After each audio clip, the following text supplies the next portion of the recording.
Welcome, everyone. My name is Josh Condon. I'm the resident artist and director of community music programs for Arizona Music Fest. Thrilled to welcome the great Jim Beckel here with us. We're going to be performing his piece Liberty for All as part of our Festival Orchestra week.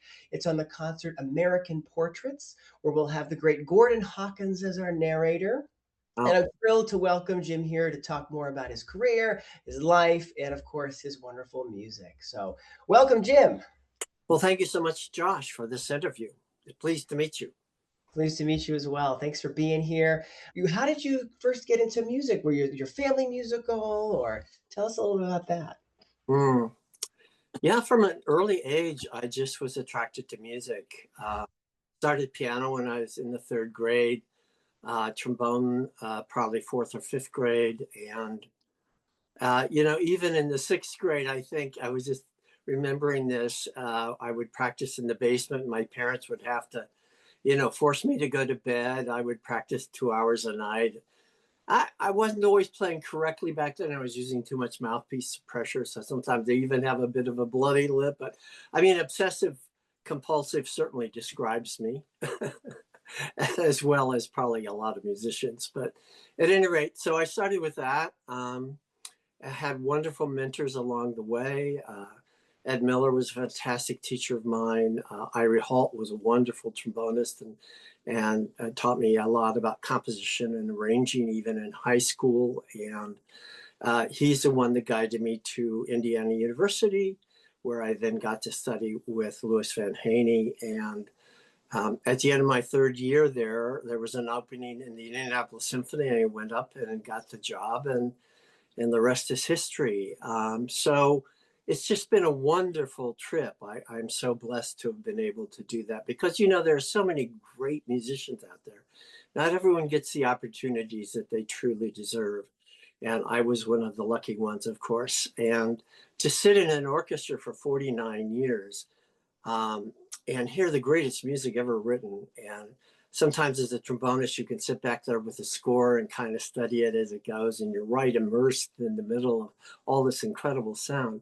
It's just, my education continued when I went into the ISO, all the maestros that would conduct us and their understanding music. And I learned so much every week from just the people on the podium. That's amazing. I'm a conductor as well as a pianist, and I always feel that, to do that at any sort of high level, you have to just sort of be the ultimate nerd, right? You have to know about the composer, you have to know about the period, you have to know about interpretation, you have to know about all the other instruments. And so I definitely connect with that idea of sort of that OCD nature in all conductors that want to get it exactly right and want to make the art the highest level that it is possible. So I definitely relate to that idea of being in the middle of the sound, but also that music is sort of this living, breathing thing that is active and alive. And that's something that I really appreciate on the podium. Yeah, I always encourage people to, go to the live concerts. Listening to it on your stereo system at home is great also. But to one of our former music directors, Mario Venzago, said, every night is a basketball game. And, he was very fluid, and he would, if someone in the orchestra would do a crescendo or decrescendo or a slight rubato, if he liked it, he'd go with it. And so every night could be a little different, but we were all there making music, and it was just always a fantastic experience. Yeah, I think folks who say that, especially I come from the musical theater world too, where you do a lot of shows in a row, and people be like, "Hey, do you ever get tired of doing the same show every single night?" And it's like, well, the reality is it's not the same show every single night. The actors and musicians, especially if you've got different musicians in there, will make slightly different choices, and that's where the music lives, is in that certain amount of controlled chaos. Well, I loved it because, of course, he was the maestro, and he had just the most incredible intelligence about music, perfect pitch. I mean, he was incredible. But then again, you have 85 other musicians on stage that have dedicated their lives to this same, task. And to be able to let them contribute in some ways was always nice with Mario. Other conductors different, they wanted a specific way, and that's it. But the point is, it's always an interplay between the conductor and the musicians. Yeah, it's a collaboration at the end Yeah, of the day, right? truly is. We can't do it without each other. So I think just coming in with that level of humility, definitely, especially if you're a conductor, really does affect the playing of the players, you know. Yeah, absolutely. Yeah, Yeah. we're all there for the same purpose, to touch our audience, make the music come alive, let them experience this mystery of music that can say things that words cannot. You Yeah. know, it's really cool.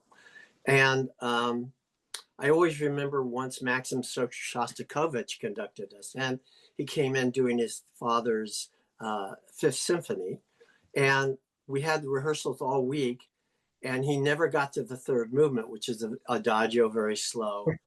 So we got to the last rehearsal. Everyone's looking at the clock thinking, when are we going to get to the third movement? So he started it. We had like 2 minutes left, and he started it, and that was the end of it. And that night, it was one of the most memorable nights of my life. It was just magic. I found out from colleagues in other orchestras later that that was what Maxim did. If the orchestra knew his father's Fifth Symphony backwards and forwards, he wanted to have everyone's incredible intention and on the edge of the seat, and it really was, goosebumps. It was really incredible. Wow. I mean, yeah, there is something to be said for even just over rehearsing, that sort of sucks the life out of the players, you know. Yeah, I don't know. It's everyone has their own goals and aspirations. It's an art, to be a conductor. It's an art. You have, as you mentioned, you have to know everything. I feel the same way being a composer. You just can never know enough. And but understanding the psychology of the whole experience is incredible too. So, if a conductor does just, nag and nag and nag, by the time you get to the concert, sometimes musicians are just terrified rather than wanting to really make a beautiful piece of music come alive. So yeah, there is that art of being able to criticize, get things the way you want it without, scaring uh, the uh, the musician to the point where they're a little apprehensive about, playing. Yeah, absolutely. I think every conductor, is having that inner monologue, the inner dialogue with themselves about, did I go too much? Did I not go far enough? At least the ones that are trying to be self-critical or Yeah, improving, which I'm always trying to do. But you, at the same time, being in the symphony, you also taught at several universities, yeah, DuPont and University of Indianapolis. When did that sort of come into play after you started your career as the principal trombonist? yeah. I started at DePaul. I believe it was in '71. I joined the ISO in '69, and taught there for about 52 years, I believe. It was really a lovely experience. Great music school. And the students that I had over all of those years were just fantastic. It was just a joy to get to see them every week and help them get better and share a touch of their lives as they talk about what's going on in their lives and how this didn't go well for them this week. And I always felt that my teachers were like second fathers, and I tried to be that same support to all of my students at the same time.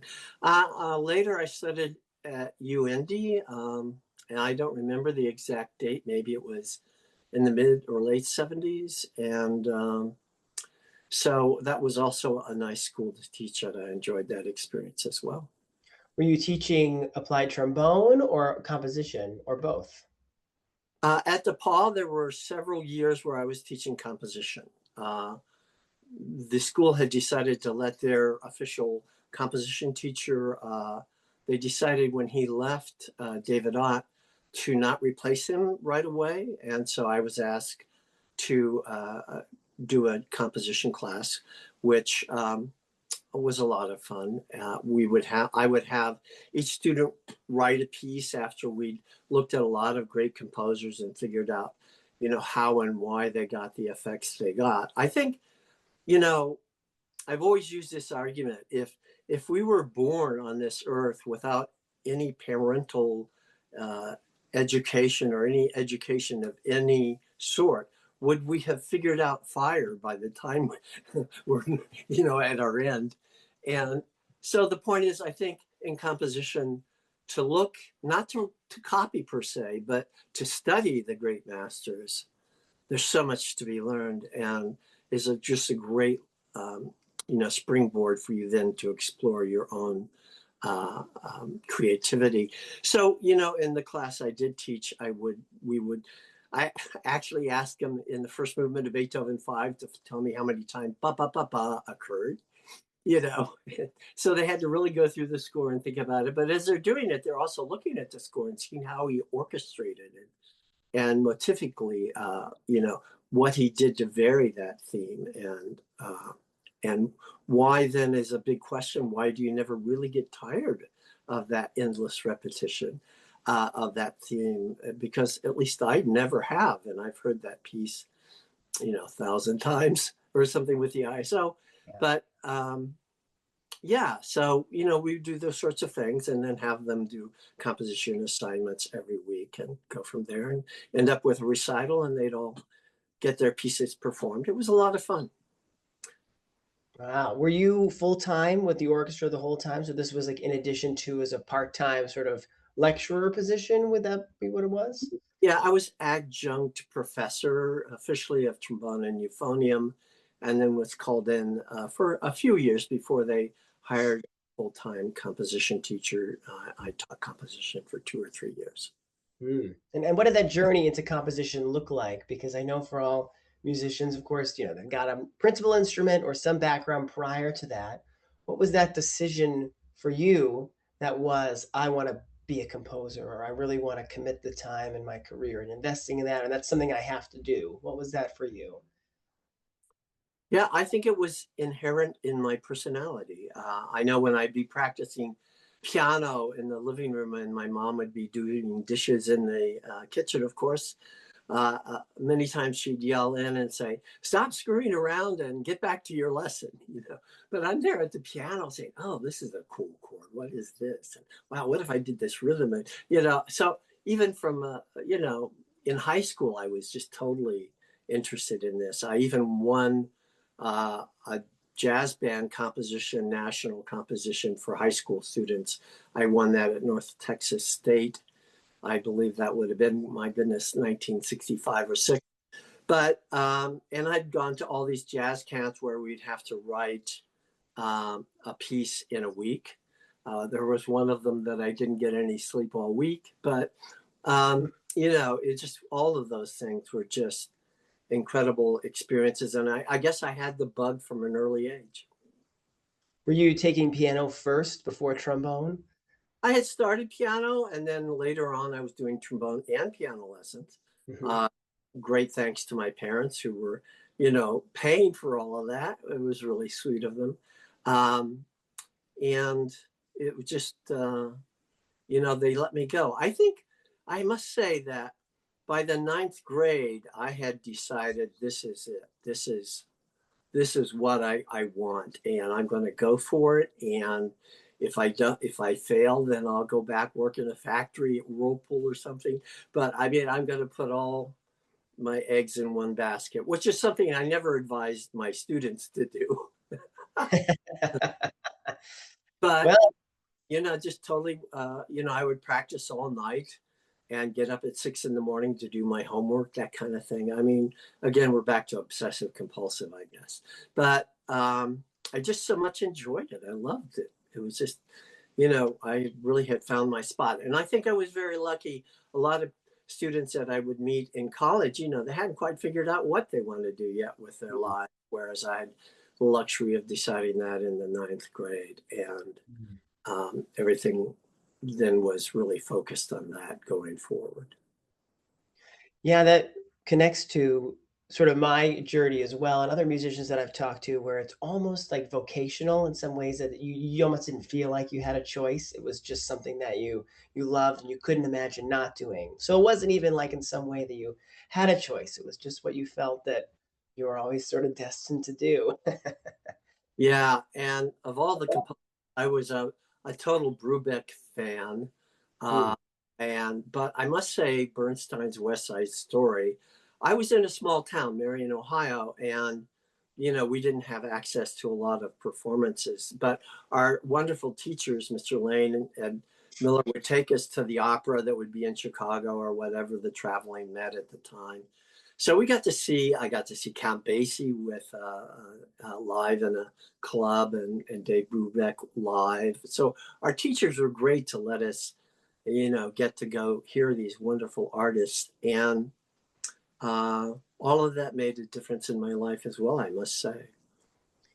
I worked with Eric Richards, the great educator, jazz trombonist, and arranger, and he once said to me, I don't know what it is about all these trombonists that become great composers and arrangers. I think it has to do with the fact that they play like in the middle of chords. Well, it could be that. Yeah. Certainly in the orchestra, if you're in the orchestra, there's a lot of weeks where you don't have all that much to play.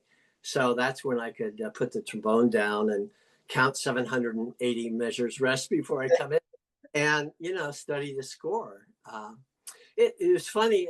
There were moments, not often, but I'd be even in the concert listening to what the voice leading was in a certain choral passage, and they realize, oh my God, I got to play in 2 measures. I get so engaged in listening and studying and thinking about it that I have to remind myself I am on stage to play the trombone.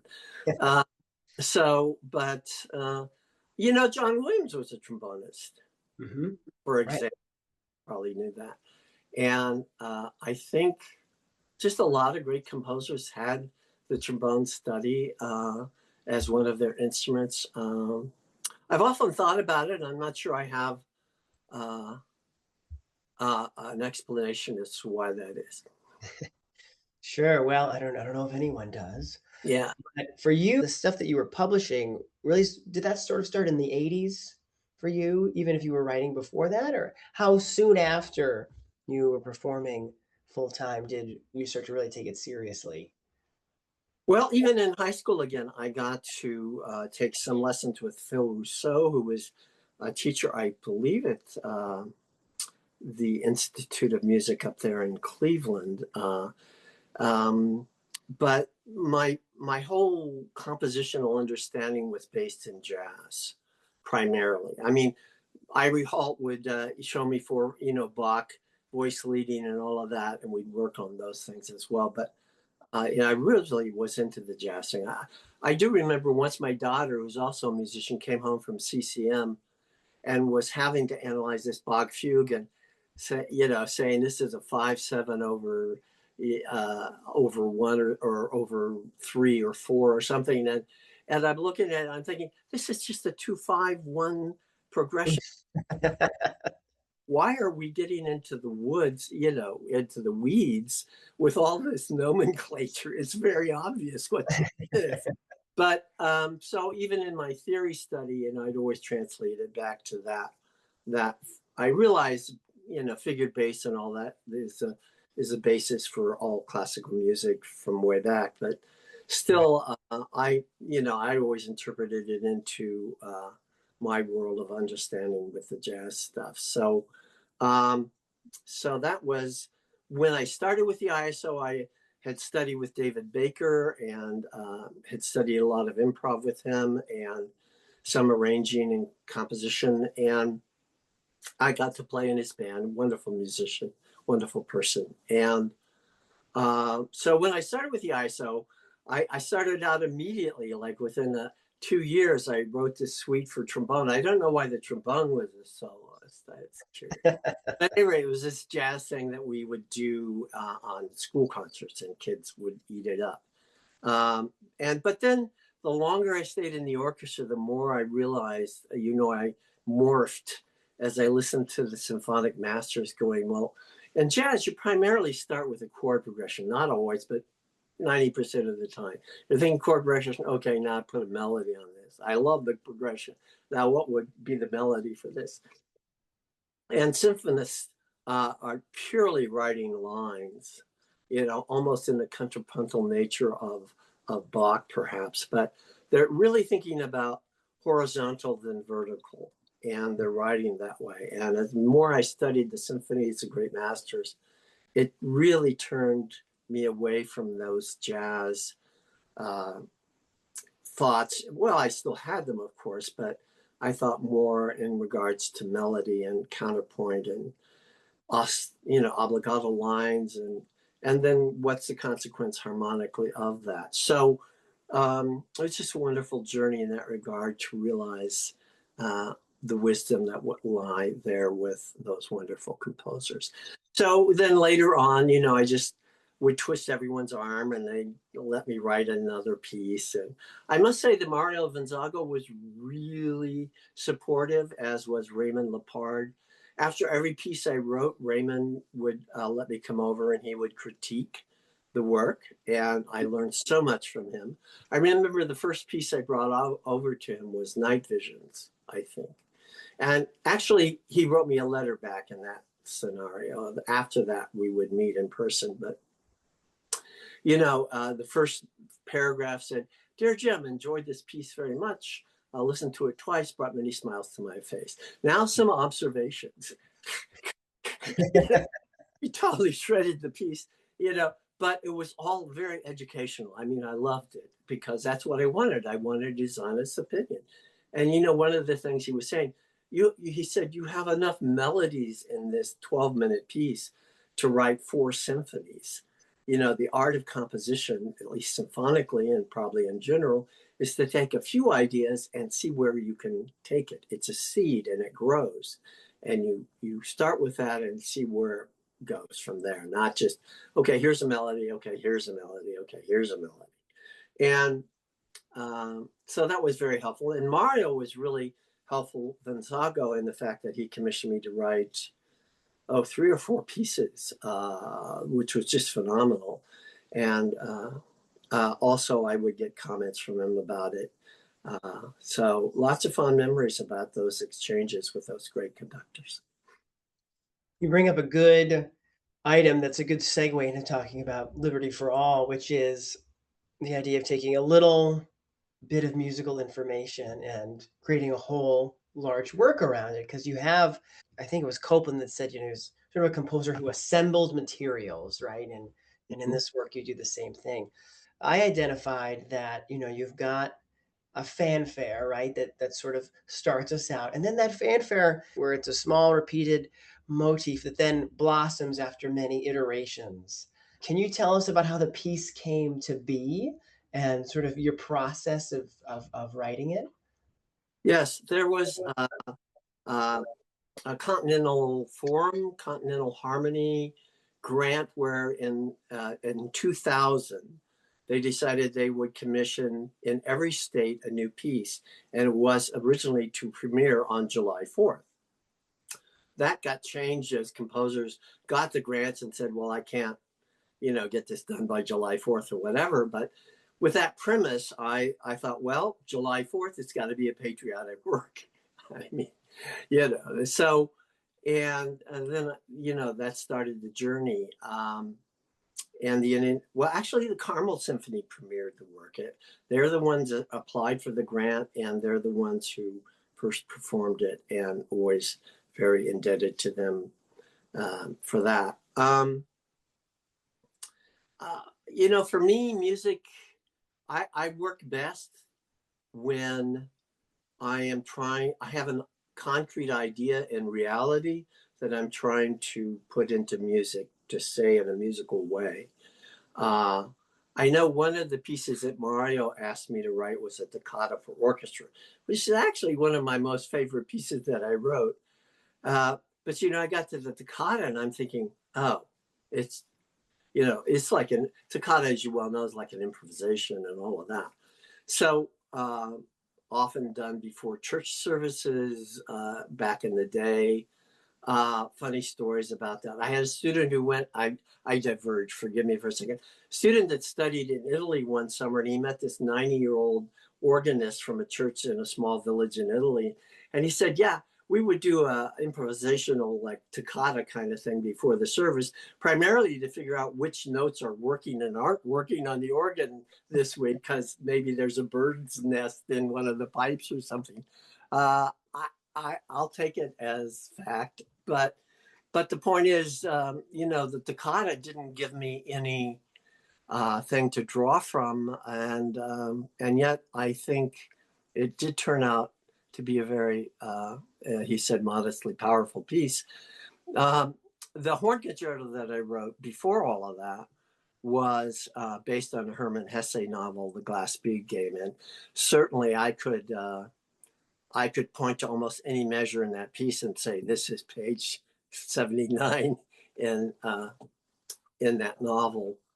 So, our brains work differently, but I do think I still work best when there's an idea. And what I've always told my students is, if you first, there's probably at least 100,000 decisions, maybe more, that you make in writing a piece. But if you screw up the first 100, it's really hard to save it. I mean, I've written some pieces where I always like to put it on the shelf and come back a month later if I have that luxury.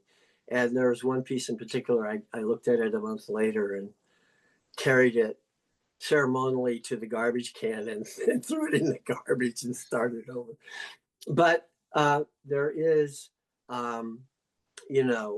that process for me in working. And in Liberty for All, I decided we have to, probably the most effective thing would be to have narration, music to set the narration. So then in my logic of order, I picked the narration that I wanted, and then I came up with the music.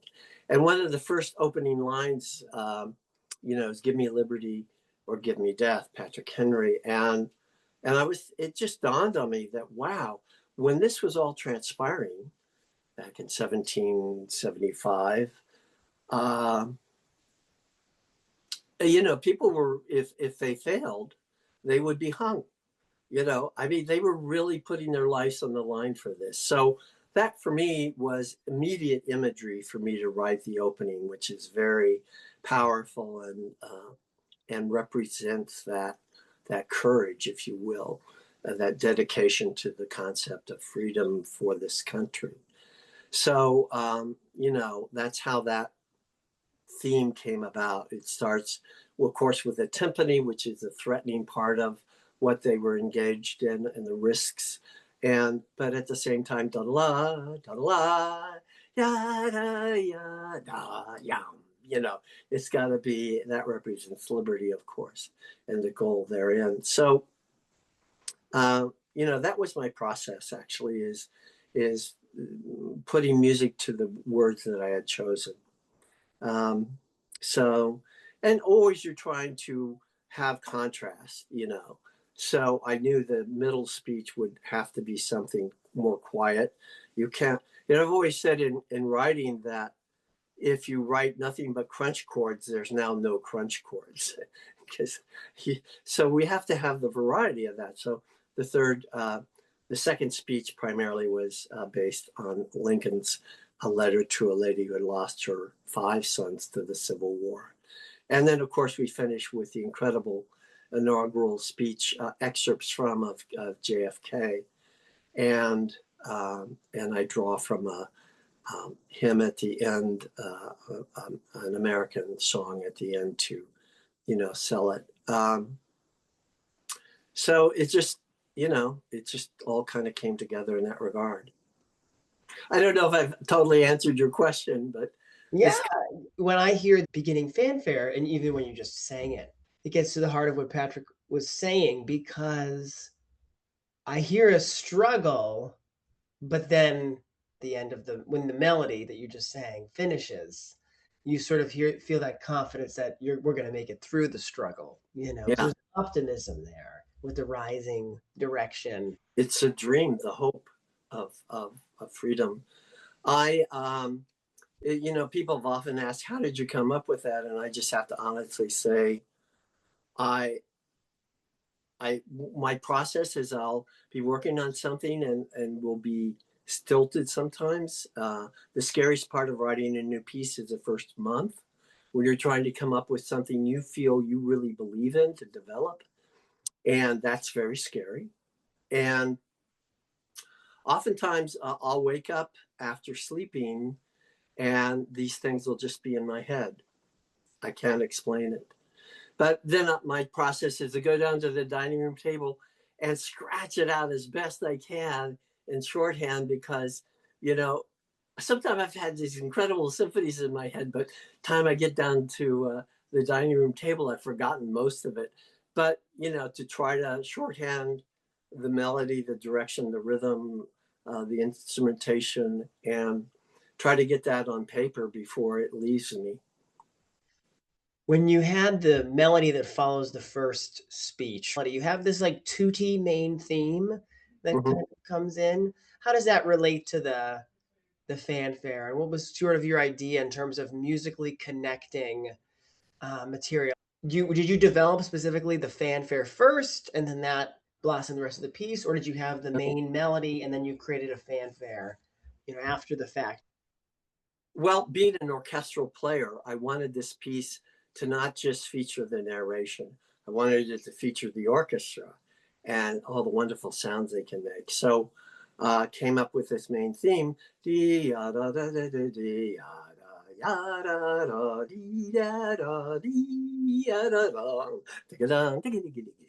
Right. So, and then basically the music before the next speech is kind of variations on that, you know, and we go, of course, in different keys, different orchestrations, different approaches to that idea, that theme, that melody.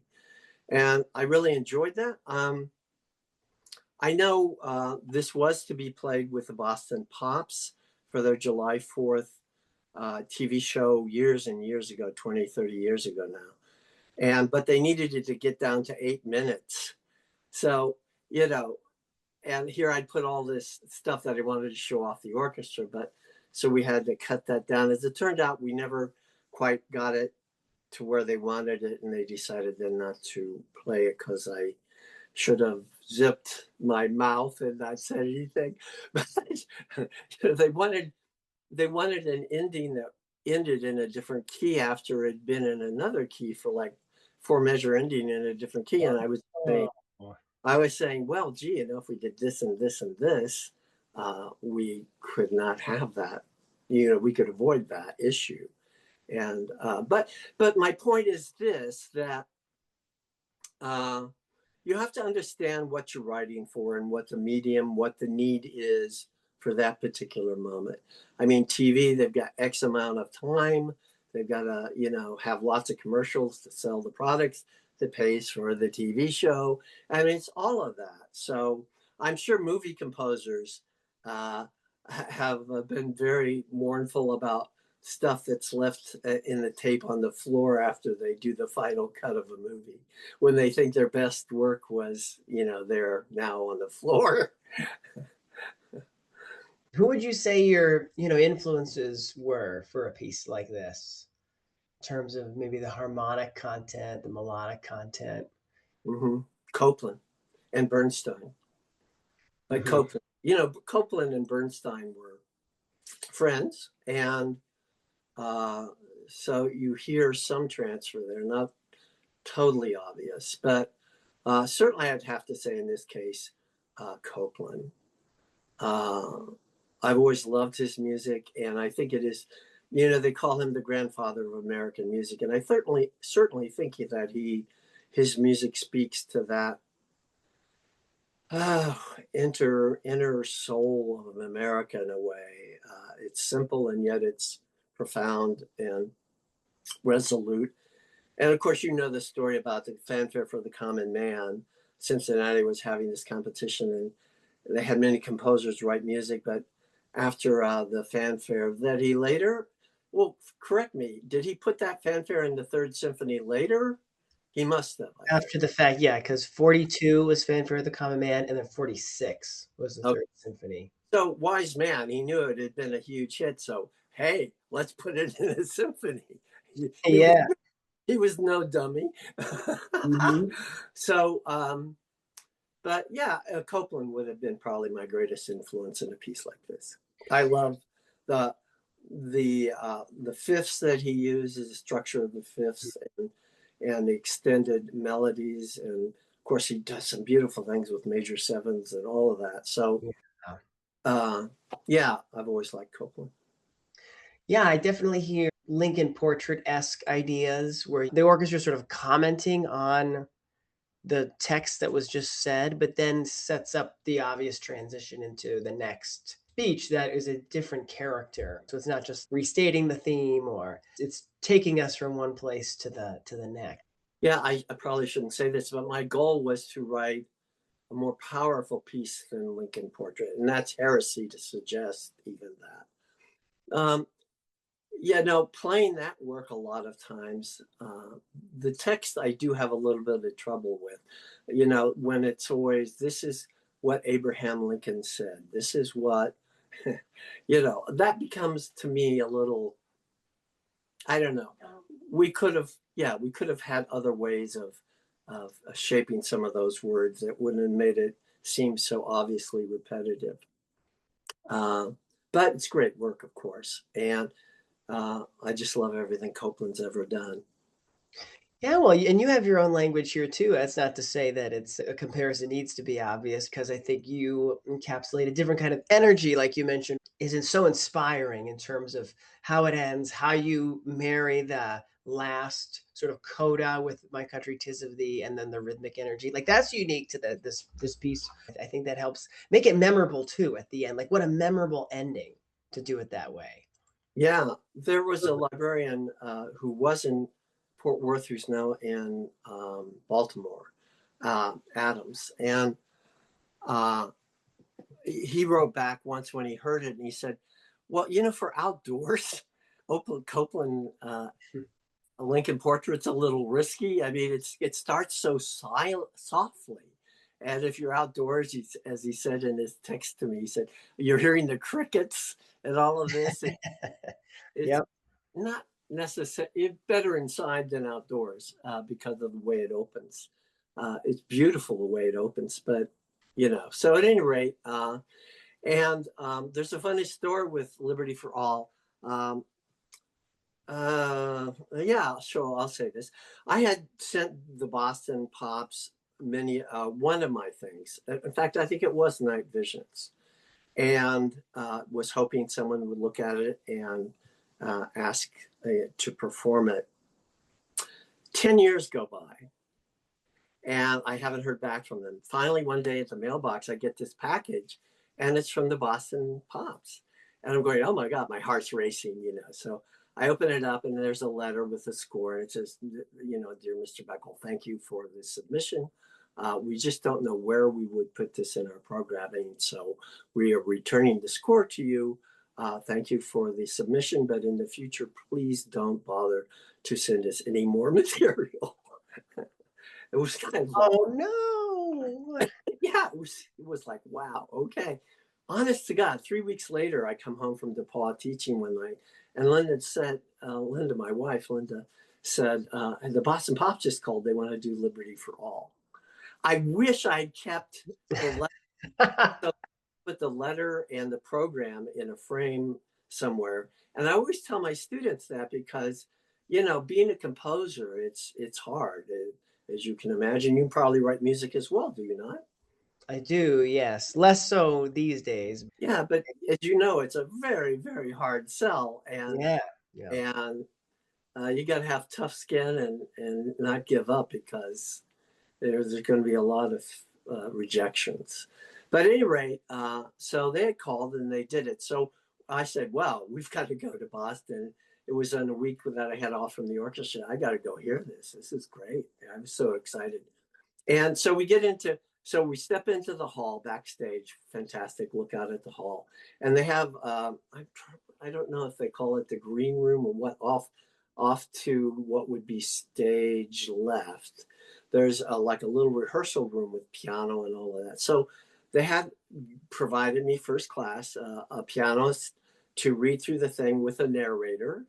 And we went over the thing. And at the end, as you well know, can be very exciting, especially with Mick Bell doing it on the performance that he did here in Indianapolis. But, from every mountainside, let freedom ring, is the final words of that. And So this was a typical Bostonian. He was the head, I think, of um, the reserves, Army Reserves there in uh, Massachusetts. But at any rate, lovely man. But he said, and from every mountainside, let freedom ring. And I'm going like, no, that's not right. I said, you got to shout this. Oh, yes, okay. From every mountainside, let freedom ring. No. So this goes on 5 or 6 times. And he really nailed it at the performance. The audience stood up before the piece was over, because it was so uplifting for them. And, it's just the secret often of the success of this piece, particularly, is, what the speaker puts into it. But certainly those final words have got to be very powerful. I'm hearing the way you use percussion also sort of channels this militaristic but patriotic sound that we also associate with, like, any country that certainly has an army or a military service. And while that's often done with brass musicians, of course, woodwind instruments, I think there's something about the way you use percussion and that march-like quality. I think the audience also too connects that with that patriotic idea. I don't know how intentional that was, but well, it was very intentional, I must say. Alan Serix was the music director, Captain Colonel, I've forgotten his title, forgive me, with the Air Force Band of Flight in Dayton. And then he later went to Washington, D.C. to be the director of the Air Force Band there. So he had heard Liberty for All and asked me to do it for band, the arrangement. So I did. And then he said, okay, this is going over very well. I want to commission you another piece. And so I wrote for Alan Gardens of Stone, which is paying homage to the soldiers who don't return from war. And it's just, I'm kind of getting goosebumps. How can you ever thank a person enough for laying down their lives? I mean, we're back to the Gettysburg Address, are we not? I mean, it's, and I lived during the Vietnam era, and whether you believed in that war or didn't, we didn't treat the soldiers right that came back. I mean, their buddies had been blown from Kingdom Come to wherever, and they were laying down their lives, and the country kind of didn't give them the respect and the honor they deserved. And so for me, Gardens of Stone is also a very powerful piece in regards to that commitment, that selflessness. They're heroes. They're all heroes, and we can never forget that. Yeah, absolutely. Did you have similar emotions when writing this piece? Because I think of, we just happen to have mentioned Lincoln Portrait. That was, of course, during World War II, quoting a president who was speaking during the time of the Civil War. So there was obviously contemporaneous things happening. When you were writing this piece, obviously the world has even changed since then.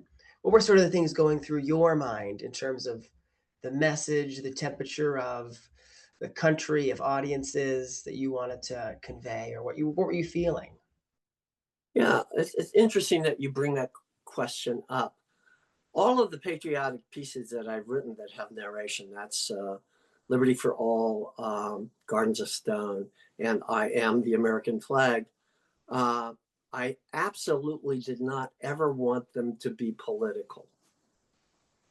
I'm not taking sides, and frankly, I'm an independent as a voter.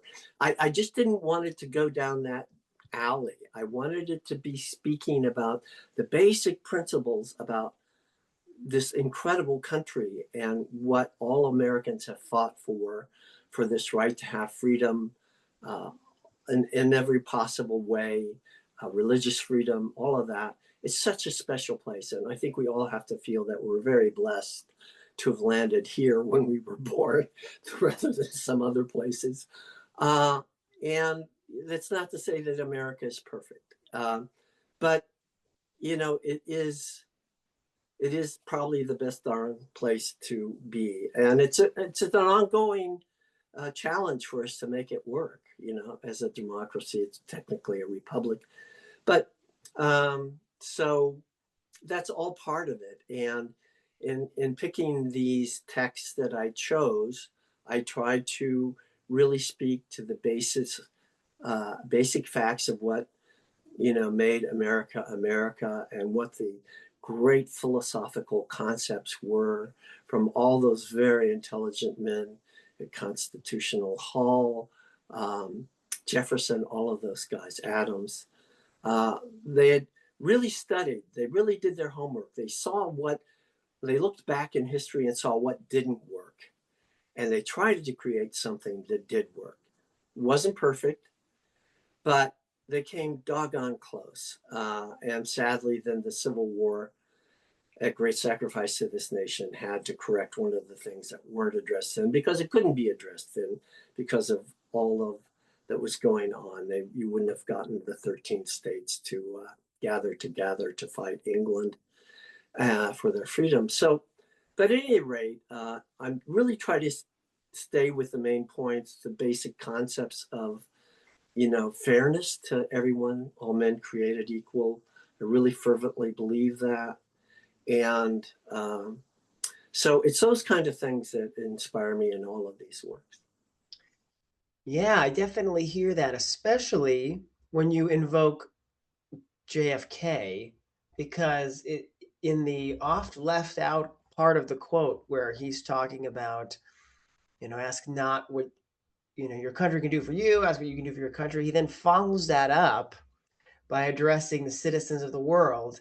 And we see this picture of liberty is not just an American concept, but something that can be applied to all peoples of the world. Yeah.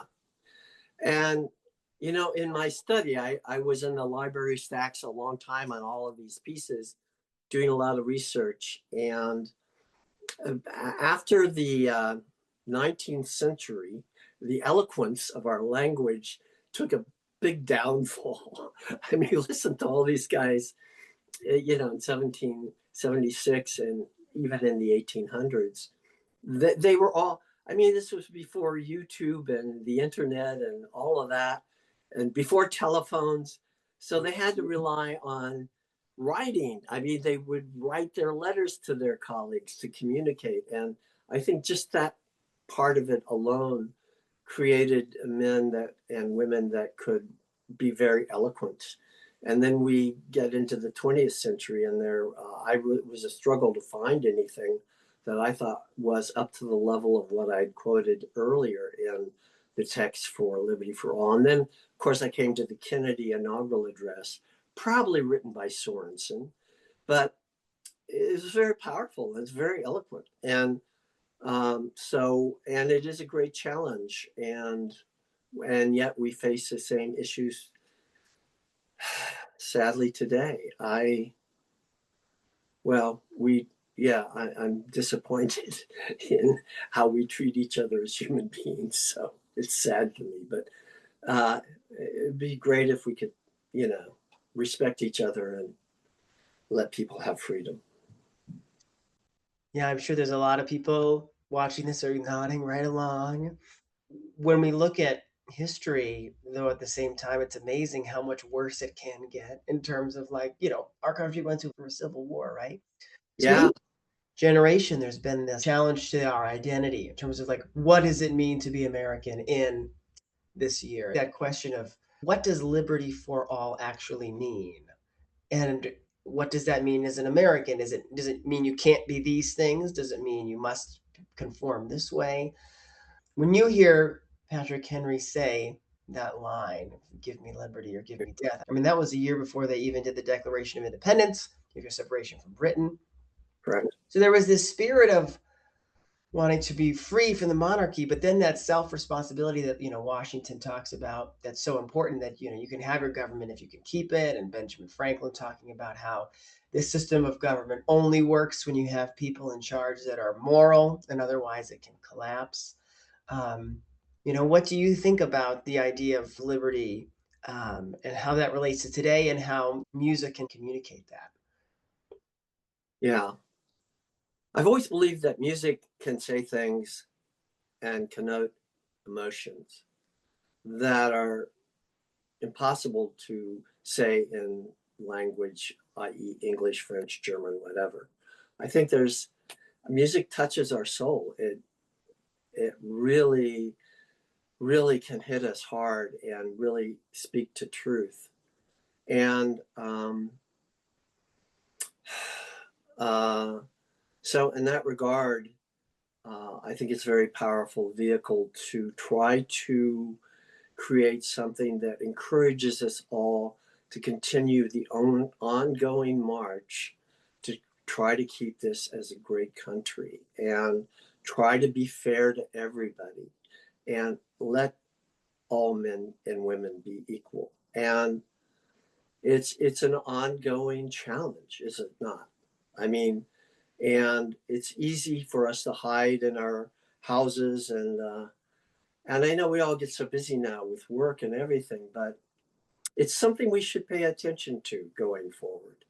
Because if we're not careful, as George Washington said, let's see if you can keep it. Yeah, of course, there have been many threats over the years. I mean, it's not like this had never happened before, but yeah, It is time for everyone to pay attention, as it should be every year, every election, uh, and we should try to let our conscience be our guide. Everyone talks about division, across the board, and that dominates the headlines and it dominates conversations with neighbors. But one thing I really love about music is it's great unifier. You can have all sides of the political spectrum come to hear liberty for all and stand up and cheer in the end because and at heart, we as Americans are ultimately aspiring to the same thing, to that liberty, and it looks different for every person. But I Right. also cite, especially when it comes to like the community groups that I work with, that in what other venue, and you can use the word entertainment, but also I like to use the word art, right? Is that what other venue would you have had people from various backgrounds, from obviously likely different political persuasions, come together and enjoy something, be united in heart and mind, and applaud for something? And I think that's healthy. I think that's so healthy as a culture. And we saw, especially in the time of COVID, this idea of everybody kind of doing their own thing and curating your own entertainment at home. And that's all well and good in its place. But there's something really powerful for us coming together as a community to have a shared experience. And I think the more we can do of that, the more we can remember that our neighbor is not as different or as scary as we make them out to be. Yeah. No. Uh, I think we have to always consider the other person's perspective, and the basic Mhm. concept of all these millions of people, 350-ish or so million people, how are you going to keep everybody happy? Well, it's going to be very hard. I mean, you make some decisions and some people aren't going to like it. I don't think I could ever be in that position because I can't deal with people being unhappy with me. Um, but the but the point is, we should be meeting in the middle. We should be compromising. We should be trying to come up with what is going to, try to consider all angles of a problem and solve it in that fashion. Yeah, I totally agree. I mean, think about any relationship you have, if it was one where you just never compromised or, only wanted to get your way, like that relationship wouldn't last very long. And so you're right, there's a healthy amount of compromising and understanding of other people that I think is so Yeah, valuable. the old line is walk in someone else's shoes, right? I mean, Yeah. uh, and I think we need to think more about that. I think it was Alan Arkin who was saying that, he contributed the fact that he would be in good politics and he thought that Congress needed to be more like actors. He said when he would act on stage, he would be playing off the the text from someone else and then reacting to it emotionally, not just waiting for the time for him to say his lines and then say them. But it was really a listening, as much listening as saying when you're portraying a role. And I think we certainly could consider that. In the music that you write today, or even the music that you wrote a few decades ago, I always talk about composers as sort of a product of their time, right? I mean, how can we're all products of the time that we're in, the culture, and whether consciously or subconsciously, it comes out in our writing. So when you think about liberty for all, what were some of those influences perhaps at the time that are manifesting as a contemporary composer then? And then how is that perhaps reflected in your writing now in terms of what's going on in the world and how that may or may not be affecting you? Yeah. Well, of course, the background of my parents they had both been in World War II. My mother was a WAC and my father was a sergeant. I don't know. He actually went to Germany in that conflict. I don't think he actually saw any real battle, which I'm glad because I didn't want him to get hurt. But yeah, I mean, so I grew up with that certain sense of patriotism. But my goal has always been to write music that expresses and enlightens and inspires perhaps, or at least allows the listener to reflect on their own feelings. The most recent piece I just completed is Memoirs in Time. It's a bass concerto. Okay, here's time for the plug. You can go to Indianapolis Symphony YouTube channel and listen to it. Yeah, I have. Yeah, it's great. It's a 22-minute bass concerto. But I really feel that, in the first movement of that work, it is my experience now at 77 years old is that, we do have a time machine, but the time machine is in our head. We can go back and remember what happened in 1962 or 1954. And we still carry those emotions related to how our bodies, our minds responded to that moment. And so the first movement is reflecting in fond memories, at least that I had with my wonderful parents and upbringing, and yet the great sadness that those loved ones I can no longer talk to in life. And the point is, in writing that piece, I think it is that anyone that listens to the piece can put their own memories, they can write their own memoirs in time with the emotions that the music states.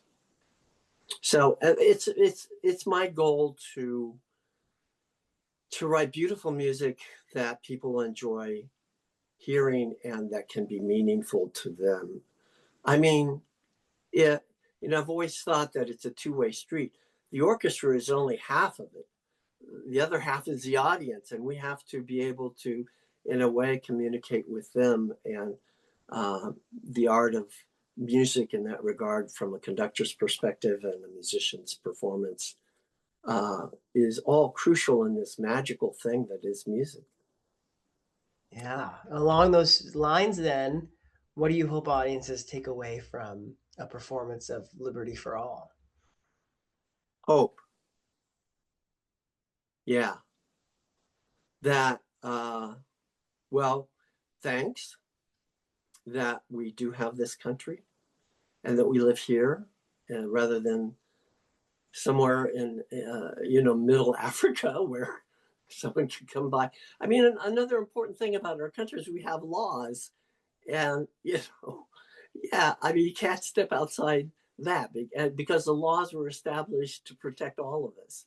Mm-hmm. And in some countries, you don't seem to have that. And so we're so lucky to be able to live in this country and this government, this framework that our constitutional fathers set up.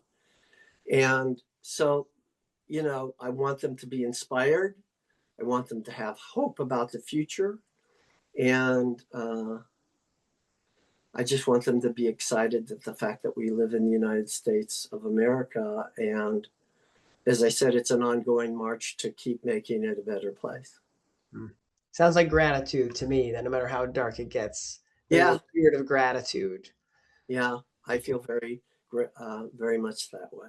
Well, Jim, I think that's a great way to end today. Thank you so much for spending the time with me. I had a blast, and I know audiences will also have a blast attending our American Portraits concert. So thank you so much, Jim. Thank you. And thank you for all the great work you do in music. Bravo to you. Thanks. Bye-bye.